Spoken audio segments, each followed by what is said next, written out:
Entonces antes de empezar, quisiera hacer una pregunta. Una pregunta que es muy simple y que a veces respondemos de inmediato.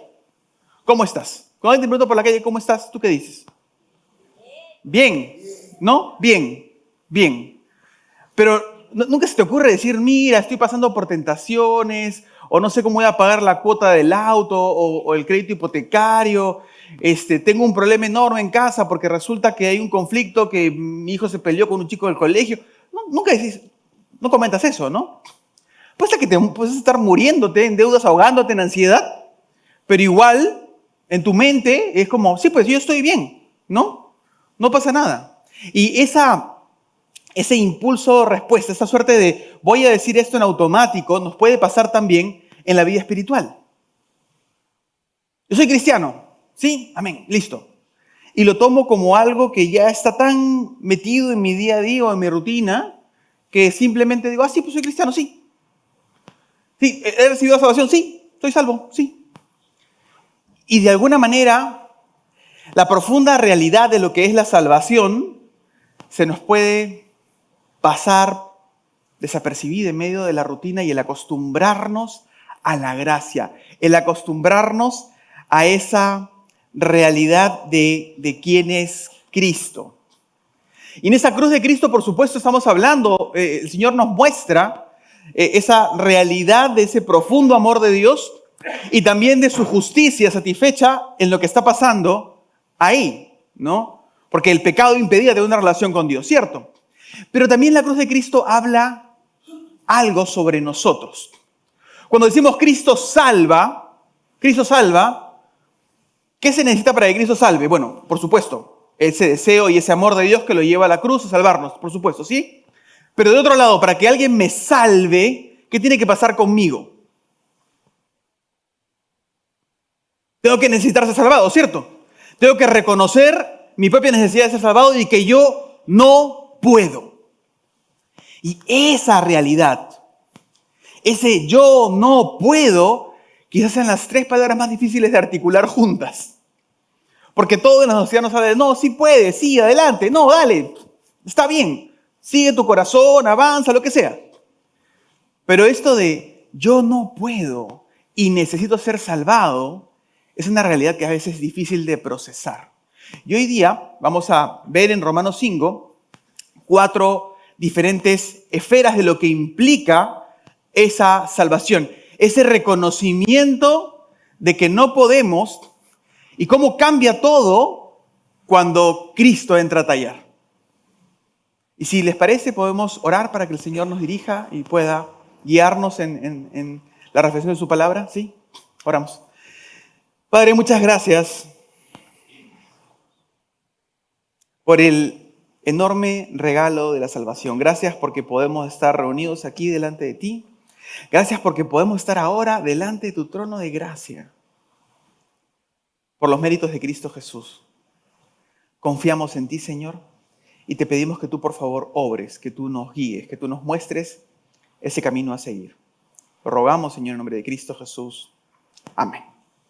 Amén. Entonces, hermanos, quisiera invitarlos a abrir sus Biblias en Romanos capítulo 5. ¿De acuerdo? Y el entorno de Romanos 5, en Romanos está desarrollando toda una serie de principios acerca de lo que es la salvación, la santidad, la vida en el Espíritu. Y en Romanos 5 se hace este paralelo entre lo que somos en Adán, digamos de manera natural, y lo que somos en Cristo. Y la primera realidad que se presenta es la de la justificación. Ser justificado es ser declarado justo a pesar de no serlo. Y es en ese entorno, en el punto en el que yo entiendo que necesito la salvación, en el cual quiero quedarme por un segundo.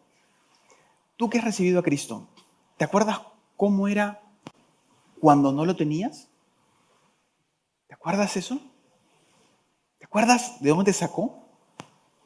Tenlo por un segundo en tu mente para que podamos ver estas verdades a la luz de esa realidad. En Romanos 5, 6, al principio, dice, porque mientras aún éramos débiles, en Romanos 5, 6, mientras aún éramos débiles, ¿no? Y sigue el relato, pero quiero quedarme con esa idea, ese tema de ser débiles.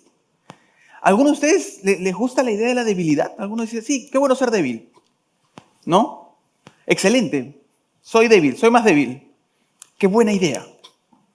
No hay algo natural que dice, no, no quiero esto. Y justamente el proceso de envejecer, y vemos que naturalmente la fragilidad que tenía, la fortaleza que tenía, la que viene con la juventud, se va desgastando, ¿no?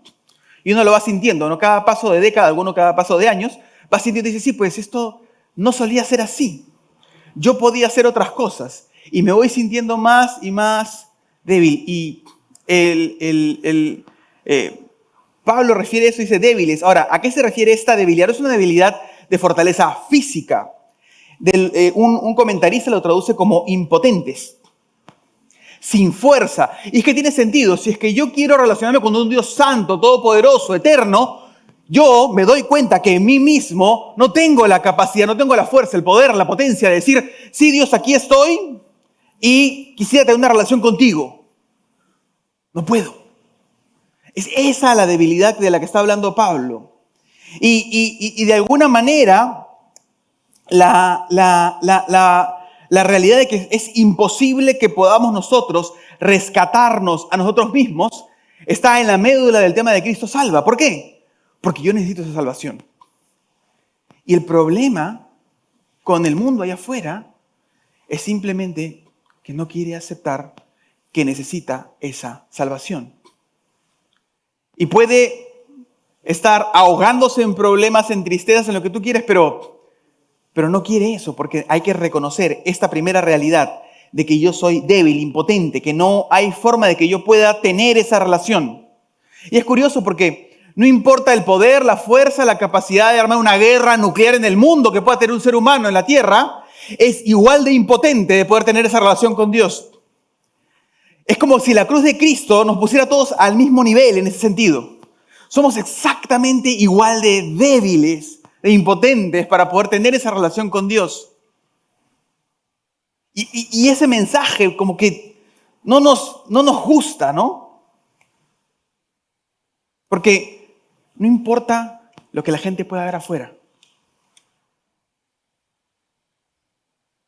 Interiormente puedo estar experimentando derrota y puedo estar experimentando el fruto de esa debilidad.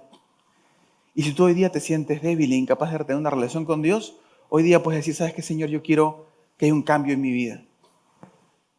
Entra, por favor. Como si de alguna manera esa debilidad, por supuesto, venimos a Cristo y esa debilidad no es que cambie, es que hay otra faceta de esa debilidad. Porque de manera irreflexiva todos decimos, claro, si soy débil, entonces eso me lleva a la derrota, me lleva a experimentar toda una serie de condiciones que no quiero en mi vida y eso interior sigue presentándose, ¿verdad? El punto es que esa debilidad no necesariamente me tiene que llevar a la derrota. Mira lo que dice 2 de Corintios, capítulo 12, que habla sobre este tema de una manera maravillosa. Está Pablo, ya obviamente en Cristo, y está hablando con el Señor acerca de algo que no soporta. Se llama el aguijón en la carne. Los teólogos han rebanado los sesos diciendo, queriendo saber qué cosa es esto del aguijón en la carne. Bueno, para efectos prácticos de hoy no importa qué es el aguijón en la carne. Es simplemente algo que tiene Pablo y que no quiere. Y que le recuerda su debilidad y dice, no, esto no quiero. Puede ser un tema de salud, puede ser una tentación, lo que fuere. Y dice, esto no lo quiero. Y le dice Pablo a Dios, y podemos ver el diálogo en 2 de Corintios, capítulo 12, 8 al 10, dice, acerca de esto, 3 veces le he rogado al Señor para que lo quitara de mí. Y Él me ha dicho, te basta mi gracia, pues mi poder se perfecciona en la debilidad. Por tanto, con muchísimo gusto me gloriaré más bien en mis debilidades, para que el poder de Cristo more en mí. Por eso me complazco en las debilidades, en los insultos, en las privaciones, en las persecuciones, en las angustias, por amor a Cristo. Por cuanto soy débil, entonces soy fuerte. Qué interesante la progresión. Empieza Pablo diciendo, Señor, te pido 3 veces, quítame esto, quítame esto, quítame esto, quítame esto. Y la respuesta del Señor es increíble. Dice, ¿sabes qué? Te basta mi gracia. Mi gracia debe ser suficiente. Gracia es ese trato que no merecemos, que recibimos de parte de Dios. Y recibimos ese trato de Dios que no merecemos porque por los méritos de Cristo podemos tener acceso a esa gracia. Porque en realidad el que merecería ese trato que recibimos nosotros es Cristo. Y al momento de estar en Cristo recibimos ese trato de Dios, esa gracia de Dios. Pero no es simplemente gracia que recibimos porque Dios nos ama, porque nos ama sin duda, sino es que los méritos de Cristo posibilita el hecho de poder recibir esa gracia. Y lo que le dice el Señor a Pablo es, ¿sabes qué? Mi gracia debe bastarte, pues mi poder se perfecciona en la debilidad. Te basta mi gracia, porque mi poder se perfecciona en la debilidad. Y Pablo entiende, porque tú notas en el pasaje que ya no sigue repitiendo, Señor, quítame, quítame, quítame, sino dice, ya, ok, cambio. Y hace un giro, y dice, ¿sabes qué? Ok. Entonces, lo que dice es, con mucho gusto me gloriaré más bien en mis debilidades para que el poder de Cristo more en mí. Hace ese giro. Y dice, claro, yo puedo ver mis debilidades, pero en realidad voy a cambiar y voy a ver el poder de Cristo obrando en mí. Ya no me interesa ser débil, no me importa si eso pasa en mi vida, porque tengo algo mucho mejor, que es poder disfrutar el poder de Cristo obrando en mi vida. Y la gracia de Dios es más que suficiente para poder vivir y hacer frente a lo que me está afectando. No nos gusta ser débiles, pero la realidad es que lo somos. Pero en Cristo tenemos la posibilidad de vivir mucho más allá. Y Pablo hace ese cambio y dice, ¿sabes qué? No me interesa. Señor, voy a depender de ti, me voy a agarrar de ti y tu gracia va a ser suficiente para mi vida. Y la pregunta para mí en mi vida diaria, y quisiera plantearte a ti, es, ¿la gracia de Dios es suficiente para ti? ¿Es suficiente para mí? ¿He entendido el privilegio de poder entrar en esa dinámica donde el poder de Dios es lo que actúa? Y hace ese cambio, ¿no? Y dice, entonces, es como si fuera un paso más allá, dice, entonces me voy a complacer en debilidades, insultos, privaciones, persecuciones, angustias, por amor a Cristo. Por cuanto soy débil, entonces soy fuerte. No importa. Y es maravillosa la victoria que hay detrás de eso. Que no importa lo que pueda pasar, no importa lo que en mi debilidad tenga que enfrentar. Lo que importa es quién es el que me da el poder y que la gracia sea suficiente para mí. No se trata de mi debilidad más. Se trata de cuánto yo descanse en la gracia. Se trata de cuánto yo descanse en el poder de Dios. ¿Estamos descansando en esa realidad? El segundo punto está siguiendo en el versículo 6 hasta el versículo 7, vamos a leer. Dice, a su tiempo, Cristo murió por los impíos, porque difícilmente habrá alguien que muera por un justo, aunque tal vez alguno se atreva a morir por el bueno. Ahora, la palabra impío, que es la segunda descripción. La primera es somos débiles, la segunda impíos. La palabra impío suena fuerte, ¿no? Suena impío. Y tú dices, alguien me ha insultado, pero no sé qué significa ser impío, ¿no? Impío, no pío, pero pío tampoco suena algo como que... Ahora, de repente podemos hacerlo más fácil. Decimos impiedad. Impiedad es no piadoso. ¿Quién es alguien piadoso? Ser piadoso implica ser devoto. El hecho de estar consciente de la presencia de Dios y anhelar esa presencia, buscarlo, que el interés de mi vida sea estar cerca de Dios y buscarle. Impío o la impiedad, por el contrario, es despreciar quién es Dios. Es decir, no me interesa Dios. No es mi tema, no me interesa y lo multiplico por cero. No es algo que me importe. Es exactamente como nuestra cultura se relaciona con Dios. Justamente dice, no me importa, ¿cierto? Y poco a poco se ha retirado a Dios de todos los ámbitos. Fuera. Sacando a Dios de la ecuación de todas las partes de la vida y cuanto más mejor. Y eso de manera natural hace que la maldad se incrementa en el mundo. Porque si tú quitas a Dios, la ausencia de Dios en algo, va a incrementar la maldad. Porque justamente la maldad es la ausencia del bien. No podemos estar en términos medios, ¿verdad? Entonces, esa impiedad implica que yo no valore, que yo desprecie a Dios. Y es severo porque mira lo que dice en Romanos 1, versículo 7.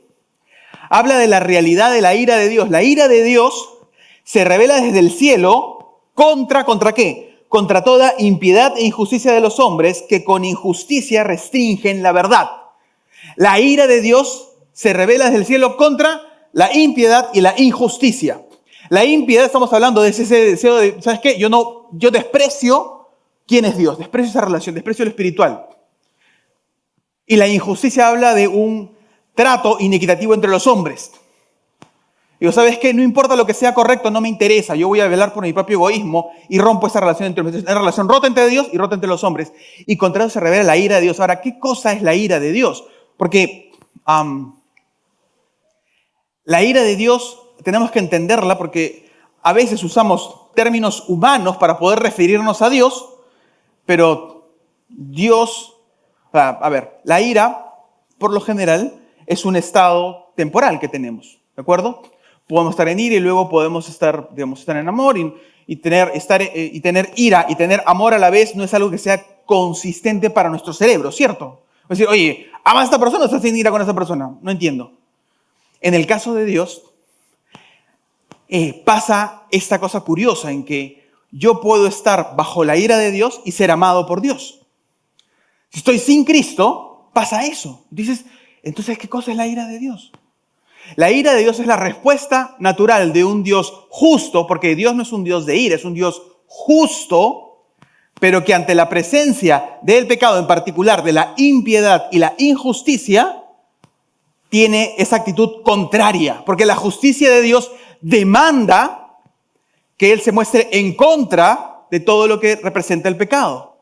En particular, Romanos habla de la naturaleza del pecado como esa injusticia que se muestra entre los hombres y esa impiedad delante de Dios. Entonces, la ira de Dios es la respuesta justa de Dios. Entendámoslo así. Y por supuesto, en la cruz de Cristo se revela cómo es que esta ira de Dios es satisfecha por la sangre de Cristo, porque, dice, porque a su tiempo Cristo murió por los impíos. Y esa definición es maravillosa, porque dice, Cristo no vino por justos, sino por los pecadores.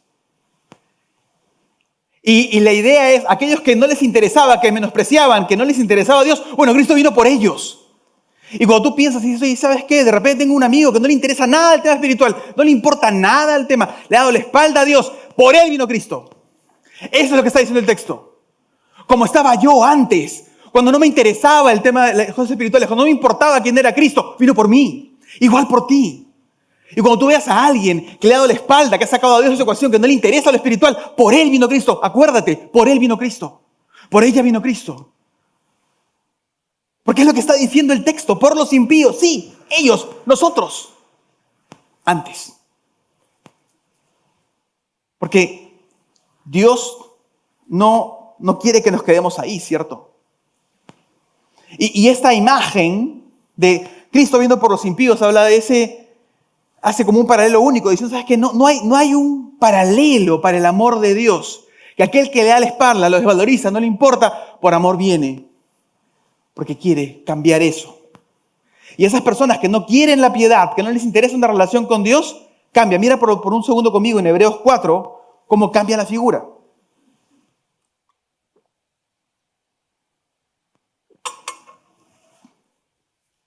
En Hebreos 4, versículo 15 al 16, dice,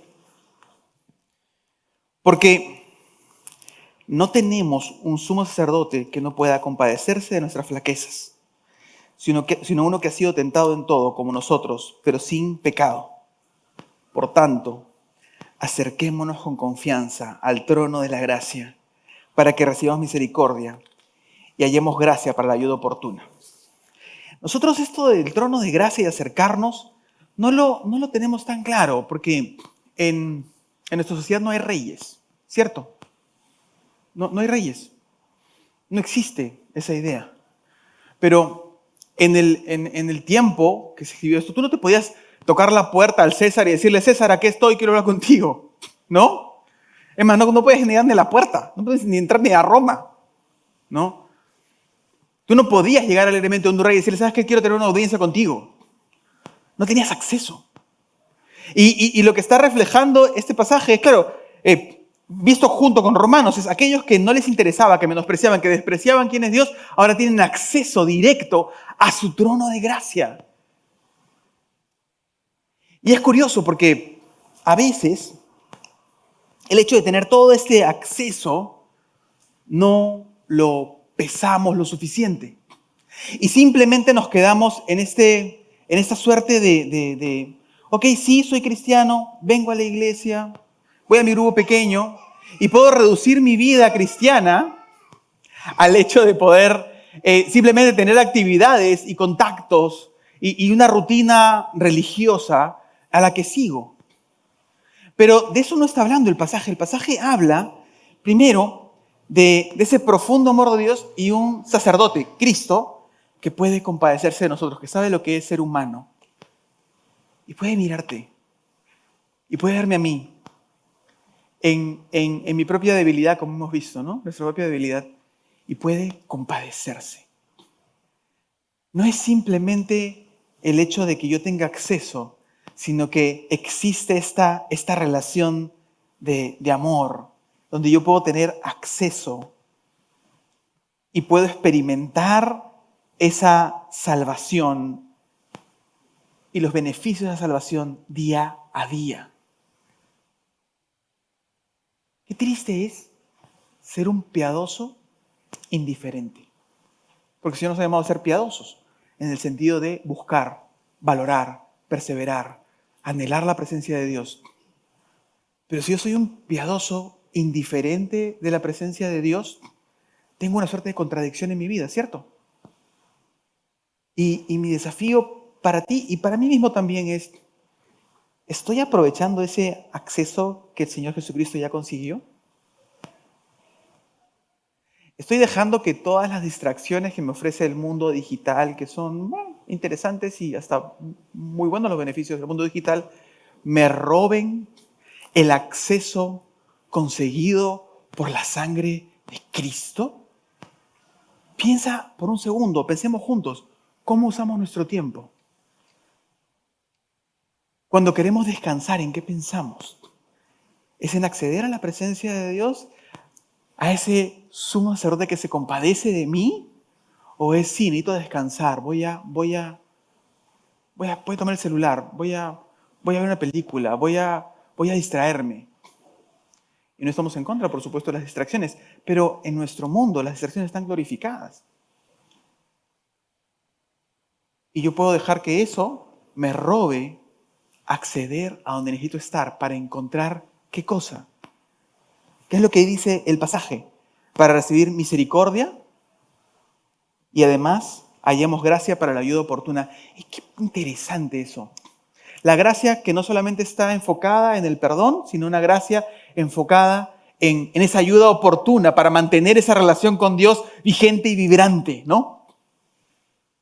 Éramos impíos, ya no lo somos, somos llamados a ser piadosos. Ahora, la palabra piadoso tiene una connotación que tú dices, sí, pues eso suena a meterte en un convento, ¿no? O sea, meterte, recluirte en algún lugar y quedarte ahí. No, ser piadoso simplemente significa yo he decidido que mi vida la voy a dedicar a buscar la presencia de Dios y anhelar eso con prioridad y con una separación clara. No tener un tiempo devocional donde yo lea y diga, bueno, ya leí, muy bien, listo, me siento bien con mi vida, sigo adelante. Sino experimentar esa presencia de Dios. ¿Somos piadosos indiferentes a la presencia de Dios? ¿O queremos experimentar esa presencia? El Señor Jesucristo nos habla de que Él éramos impíos, el Señor murió por nosotros. ¿Para qué? Para que decidiéramos apagar las distracciones, apagar el celular y concentrarnos en buscar la presencia del Señor.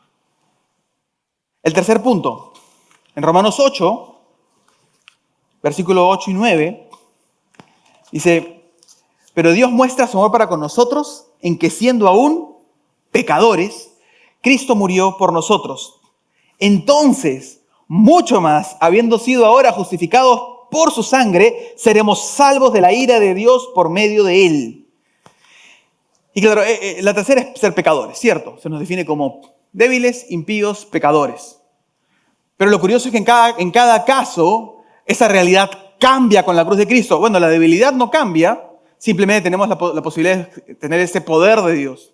La impiedad debe cambiar, porque ahora ya no puedo desvalorizar o menospreciar quién es Dios, sino al contrario, tener la principal relación de mi vida, esa relación con el Señor. Y en el tema del pecado es un tema complejo, porque el pecado tiene esta naturaleza que se describe después en Romanos 6 y Romanos 7, hablando de esa naturaleza esclavizante, ¿no? El Señor Jesucristo, en Juan 8, dice, el que practica pecado es esclavo del pecado, pero el esclavo no queda en casa para siempre. Entonces, está hablando de esta realidad esclavizante, de que el pecado no es simplemente algo que yo hago, sino que esa práctica del pecado me esclaviza de alguna manera. Genera una dependencia. Y es muy curioso porque en el primer caso, en el caso de la debilidad, se mantiene y bueno, no importa porque es el poder de Dios. En el segundo caso, en el caso de la impiedad, tiene que haber un cambio. En el caso del pecado, sí hay un cambio, pero hay que ser honestos. El pecado, tentaciones y pecados que yo debería decir, sí, pues en Cristo ya no debería tenerlos. En realidad sabemos que lo que el Señor resuelve en la cruz es la culpa por el pecado. Pero el pecado sigue presente, ¿verdad? Aún en Cristo. Y en nuestras vidas tenemos que batallar con ese pecado, ¿cierto? Entonces, si bien está resuelta la culpa por el pecado, porque si es que yo estoy en Cristo y hoy día fallezco, voy a la presencia de Dios, ¿cierto? ¿Por qué? ¿Por mis méritos? ¿Porque soy bueno? ¿Porque soy pastor? Nada de eso. Sino por la sangre de Cristo que ha cerrado esa brecha y que me ha perdonado mis pecados. Aún los que voy a cometer mañana han sido perdonados. Todos los pecados han sido perdonados. Si es que yo estoy en Cristo. ¿Por qué? Porque los méritos de Cristo obran a mi favor. Pero entonces, si todo está perdonado, les puedo seguir pecando, ¿cierto? De ninguna manera. Vamos a ver lo que dice Romanos 6. Romanos 6, 11 al 14. Justamente está en Romanos 5, termina hablando de que donde abundó el pecado, sobreabundó la gracia. El pecado va a abundar y la gracia va a sobreabundar. Y la gracia nunca puede ser derrotada, nunca puede ser sobrepasada por el pecado, porque Dios es quien provee la gracia. Porque esa gracia está garantizada en quien es Cristo. Entonces la idea no es simplemente que yo puedo abusar de eso y seguir pecando porque no tiene sentido. Miren lo que dice Romanos 6, 11. Así también ustedes considérense muertos para el pecado, pero vivos para con Dios en Cristo Jesús. Por tanto, no reine el pecado en su cuerpo mortal para que ustedes no obedezcan sus lujurias, ni presenten los miembros de su cuerpo al pecado como instrumentos de iniquidad, sino preséntense ustedes mismos a Dios como vivos de entre los muertos y sus miembros como instrumentos de justicia, porque el pecado no tendrá dominio sobre ustedes, pues no están bajo la ley, sino bajo la gracia. Qué interesante esto. Romanos 6 es todo un tema para estar como una serie en Romanos 6. Lo que estaba explicando es, mira, el pecado que antes te tenía y tú eras esclavo del pecado, ya no es una realidad después de la cruz de Cristo. Pero sin Cristo somos esclavos del pecado. Esa es la realidad. Punto. En Cristo hemos recibido la posibilidad de ya no ser esclavos del pecado. Y mi libertad, la libertad que yo tengo frente al pecado que antes me esclavizaba, es que yo ya no tengo que pecar. No importa el punto de la relación en el que estés, tú no tienes que pecar. Eres libre de eso. Ahora, en nuestro día a día decidimos pecar a veces, ¿verdad? Es una realidad. A veces lo hacemos, ¿cierto? No porque seamos esclavos, sino porque somos engañados, sino porque somos seducidos, lo que sea. Pero la realidad es, mira, yo no puedo tener esa percepción del pecado de que soy esclavo del pecado o de que voy a tener que pecar, sino que dice, ustedes más bien considérense muertos al pecado. Hay un cambio radical en que el pecado antes me esclavizaba y ahora no es lo que me interesa. Esa suerte de hago un giro y el pecado es lo que me atraía y lo que yo quería, bueno, ahora no lo quiero. ¿No? Ya no tengo que pecar. Y no es simplemente dejar de hacer algo, es que además me muevo en otra dirección. Miren lo que dice, ustedes Versículo 13, no presenten los miembros de su cuerpo al pecado como instrumentos de iniquidad, sino preséntense ustedes mismos a Dios como vivos entre los muertos, como instrumentos de justicia. Habla de un cambio. La forma de experimentar la libertad del pecado no es simplemente, no voy a pecar, sino decir, yo estoy aquí, no para seguir en lo mismo, sino para estar en los propósitos de Dios. Señor, aquí me tienes, soy un instrumento de tu justicia. Yo quiero vivir conforme a lo que tú quieres. La salvación nos habla de un cambio radical que simplemente no es, bueno, sí, Dios me perdonó los pecados, perfecto, ahora puedo vivir tranquilo, excelente. Y ese vivir tranquilo significa meterme en otro pecado que no me he dado cuenta, ¿no? ¿Qué estoy haciendo? Porque, claro, era odiosísimo cuando tenía, no sé, cuando estaba atado al alcohol, atado a la pornografía, atado a una relación que no probaba nadie, atado a una adicción de juegos, atado a lo que tú quieras. Pero si estoy atado a mi orgullo, digo, no, eso no importa, ¿cierto? Porque nadie se da cuenta. Si estoy atado al hecho de simplemente menospreciar las cosas espirituales y vivir en indiferencia a Dios, no importa. Porque nadie se da cuenta, porque ante la sociedad estoy bien. Pero no es lo que presenta Romanos 6, habla de que el pecado no es lo que hago, sino es la forma de poder ser libres de él, es vivir como esos instrumentos de justicia. Es decir, mi vida no va a estar para pecar, sino va a estar para experimentar lo que Dios quiere para mí, para yo presentarme y ser siervo de la justicia. Y entonces no solamente es que yo no tenga que pecar, sino que además yo no quiero pecar. Qué triste es cuando como cristianos queremos pecar. Y quiero eso. Y empiezo a amar eso.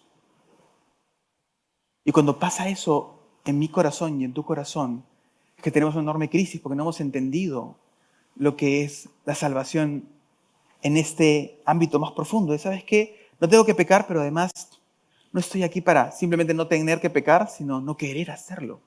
Porque yo soy un siervo de la justicia, porque tú eres un siervo de la justicia, porque es lo que Dios nos llama a hacer. Y por eso es que vivimos sobre ese punto de partida, habiendo sido justificados por Dios, tenemos la justificación, ser declarados justos, para poder experimentar la victoria de Cristo.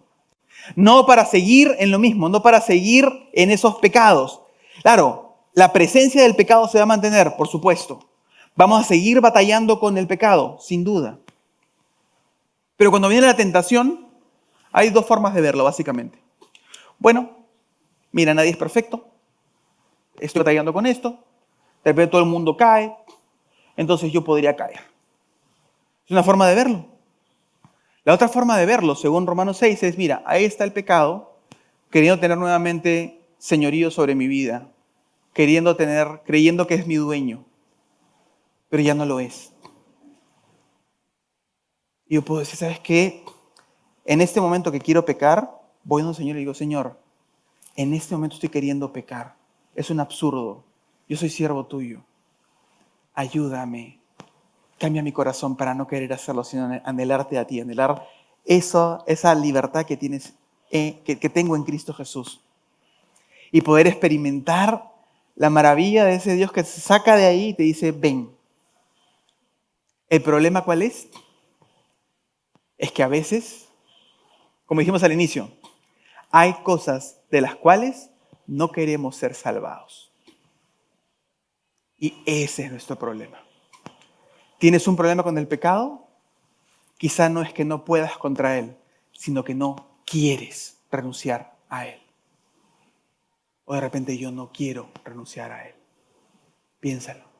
Porque la libertad la tenemos en Cristo, la victoria está ahí, la cruz la consiguió.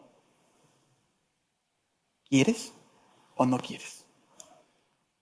Finalmente, Romanos 5:10 habla de una realidad increíble.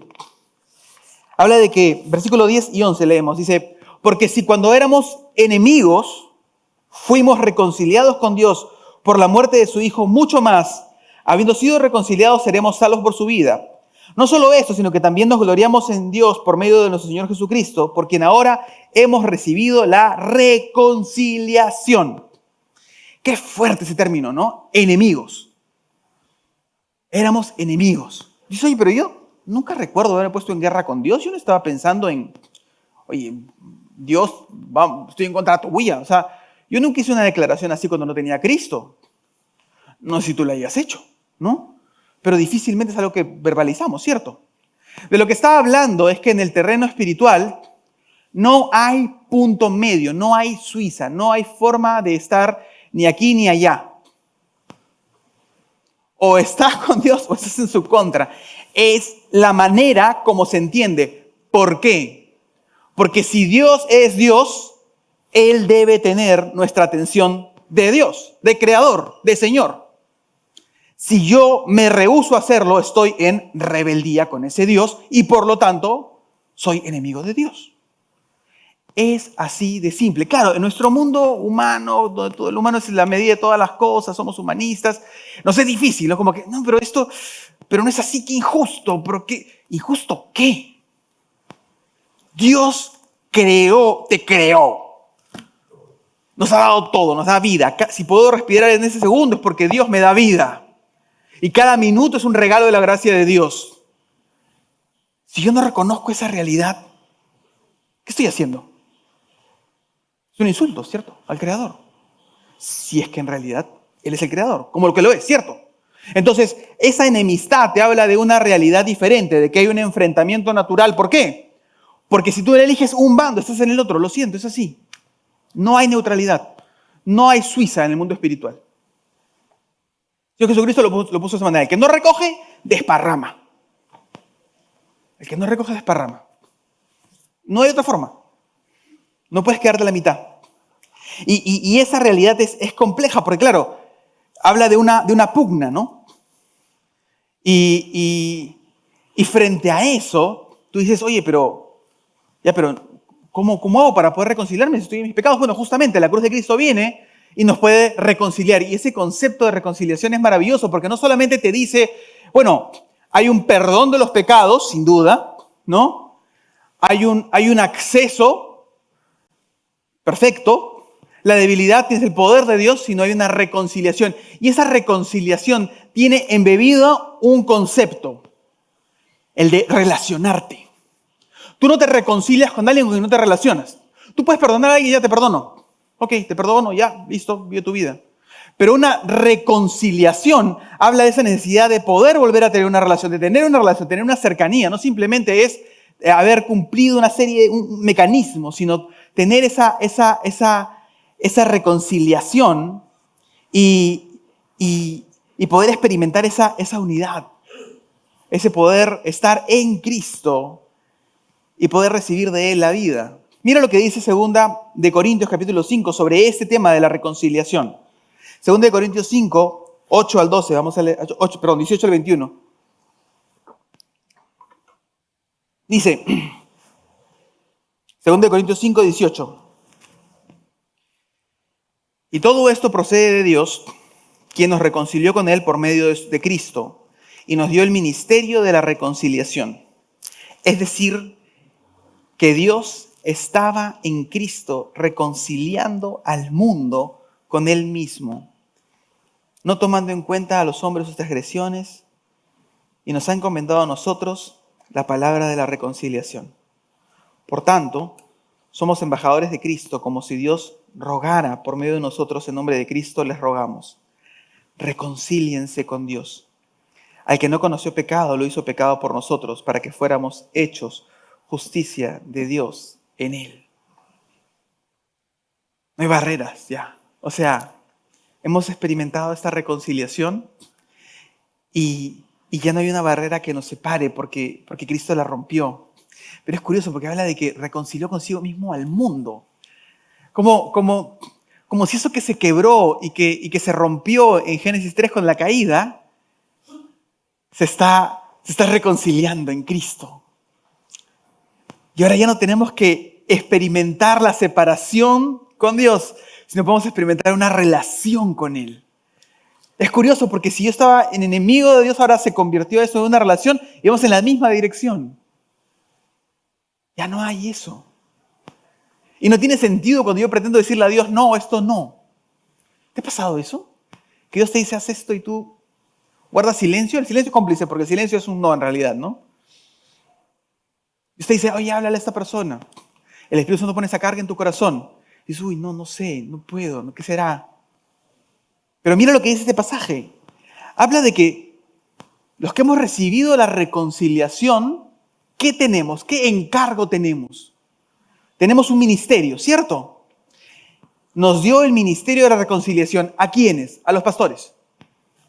A los líderes, a tu líder de grupo pequeño, a la gente que está sirviendo. A ellos les dio el ministerio, a ti no. ¿A quiénes? A todos los reconciliados. ¿Tú has recibido esa reconciliación? Bueno, tengo una noticia para ti. Tienes un ministerio. Este no necesita aprobación de ningún tipo. Es el ministerio de la reconciliación. Y tú ahora esa reconciliación que has experimentado, puedes presentarla ahí donde Dios te ha puesto a esa persona que la necesita. Igual que tú y yo la necesitábamos. Y experimentar eso, esa realidad. Mira cómo describe el Evangelio en el versículo 19. Es decir, Dios estaba en Cristo reconciliando al mundo con Él mismo, no tomando en cuenta a los hombres sus transgresiones. Eso que evitaba la relación, ya no se toma en cuenta. Y ahora, dice, por tanto, somos embajadores de Cristo, como si Dios rogara por medio de nosotros, ¿no? Les rogamos. Qué interesante palabra, les rogamos, reconcíliense con Dios. Hablando de la profundidad, te ruego que pase esto, reconcíliate con Dios. Yo soy embajador y tengo un mensaje. El mensaje es, reconcíliate con Dios. El embajador es curioso, el embajador está en un país, pero no vela por los intereses de ese país, ¿cierto? Si yo soy embajador de Perú y me voy a otro país, bueno, qué bueno que el país le vaya bien, pero mis intereses son los de ese país o los de Perú. Los del Perú, ¿cierto?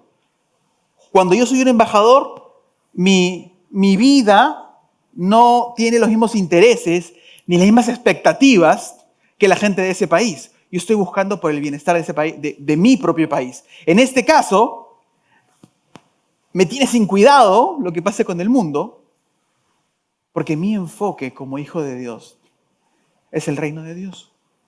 Claro, sí me interesa, por supuesto, el bienestar de la gente, que no haya guerras, eso por supuesto. Pero eso es temporal. Mi interés primario es en el reino de Dios. Es la única forma de poder vivir el cristianismo con el reino de Dios primero. Porque si yo interpongo todas las cosas de este mundo primero, voy a tener ese conflicto. Porque todo lo de este mundo vive en esa, como decimos, en esta impiedad y en esa enemistad con Dios. Tengo que decidir en qué bando estoy. Estoy en el bando de Cristo, que por supuesto es un bando que no está en contra de, sino que buscamos, rogándole a las personas, reconcíliense con Dios. No estamos en contra de personas, estamos en contra de un sistema que está en contra de Dios. Pero las personas somos llamados a amarlas y vivir como embajadores, porque hemos recibido ese encargo. Ese encargo, tú eres un hijo de Dios, eres una hija de Dios, tú lo tienes. ¿Qué vas a hacer con ese encargo? Cada uno responderá. Esto es para todos. Entonces, esa salvación que hemos recibido y Cristo salva, es maravilloso porque somos débiles, sí. Y lo seguimos siendo, pero no importa porque tenemos el poder de Dios. Fuimos impíos y somos llamados a vivir esa piedad, esa cercanía, esa búsqueda de Dios para que esa impiedad quede en el pasado y de ninguna manera tengamos indiferencia a nuestro acceso a esa presencia de Dios. El pecado sigue presente y somos santos que pecan. Pero no tenemos que hacerlo y somos llamados a que nuestro corazón no querramos hacerlo porque tenemos un fin distinto. Hemos sido justificados no para seguir en lo mismo, sino para santidad, que va a haber un tema especial para hablar de la santidad, por supuesto. Finalmente, éramos enemigos y ahora hemos sido reconciliados y somos embajadores. Y le rogamos al mundo, reconcíliense con Dios. La pregunta es si vamos a vivir la realidad de nuestra salvación aquí, ahora, el día de mañana, en el trabajo. Es nuestra decisión. Es mi decisión, tu decisión.